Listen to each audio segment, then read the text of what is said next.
Hey guys, welcome back on the channel. So in this video, I'll show you how to automatically rebalance your LP positions. You can do this with other protocols. Krystal is quite repeatable. There's definitely a layer of added smart contract risk once you do this, but so far so good with Krystal. Nothing sketchy has happened. In any case, I would say if you're trying this for the first time, just make sure to set up a new wallet with a small amount of liquidity until you fine-tune everything and you understand how everything works, okay? Regardless, once you have your LP deployed, you can come here on Krystal. They will automatically identify your LP positions as long it is in one of the supported platforms or blockchains, okay? So if your LPs are not showing up here, likely it's because it's outside of these supported networks and or platforms, aka decentralized exchanges. So once you do that, you connect your wallet, you're trying to find your pool. If it has this bot icon in front of it,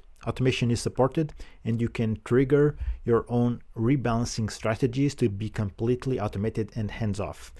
On the right side of your selected pool, you'll find this edit strategy. Automation options or settings are shown here.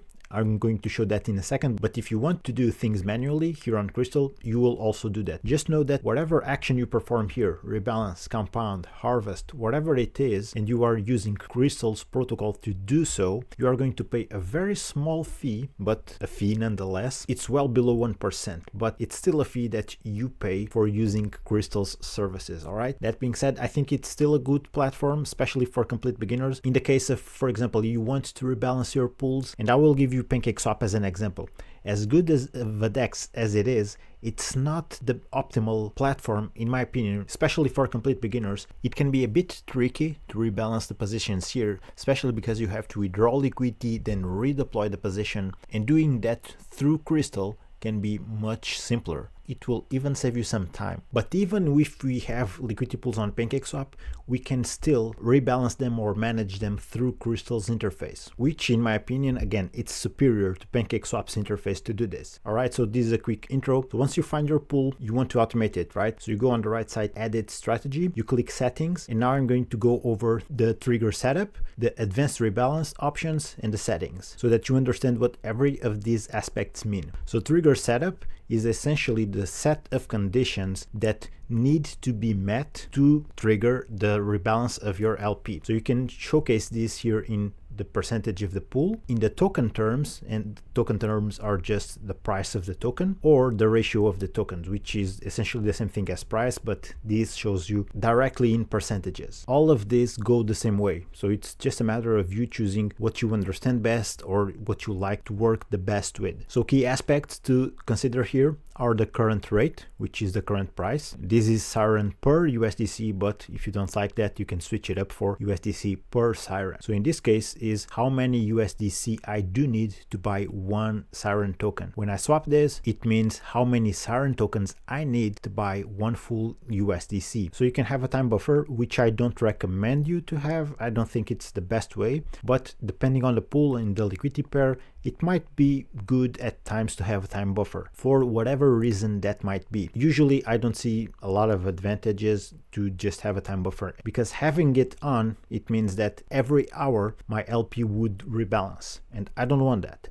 I just want it to rebalance after it meets a specific price, because I do have my own strategy ongoing, right? So the trigger balance could be the time buffer or a specific drop or appreciation in the price. So if the price goes below or above a specific rate, you can set any of these to be a trigger, and you can also turn any of this off. All right, so let's say if I just want to rebalance my position, if the price goes up 20%, I can do that. Or if the price goes up 50%, I could do that. Note the flag here. This is the trigger. So whenever this current rate meets this point, that will determine a rebalance in your position. That is the trigger. All right, so you can have both above and below triggers turned on or off. Mostly depends on what you're looking for. Now this is the trigger. Now by default, when your triggers are met, you will have this new range that you can deploy, or you can toggle the on advanced rebalance that gives you different strategies, whether the price hits your upside or downside range, trigger 1 or 2. So if the volatile token price in this case went up and it's more expensive, you might want to have a different strategy. For example, you might want to have more exposure on the downside because you think, okay, now the token is getting more expensive and I think we are going to hit some resistance. So you might want to have something like this with very minimal exposure on the upside and a much larger exposure on the downside because you are anticipating a correction. And the opposite can also be true. For example, if the token price goes down, now it's cheaper, you can get more Siren per dollar. So if that is the case, you can say, okay, I think we are bottomed out now, so our minimum can be lower and I want to have more exposure on the upside because we might face a rally as a response to the price being cheaper right now. Of course, these are just examples. You do need to check the charts and read it and have your own strategy in place.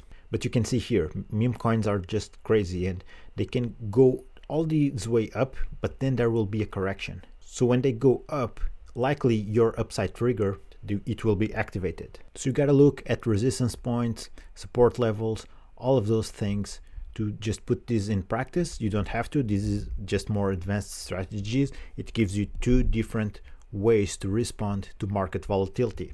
All right, but it's very complete, easy to use, to set up with Krystal. So it's a really cool option you can take advantage of. Now the settings, these will tell us if we want to compound our fees back in. Again, depending on your strategy, you might just want to take your yield and have it in your wallet to sell when the price is higher, for example. Or if you think the price is too cheap, and again, let me refer here to the chart.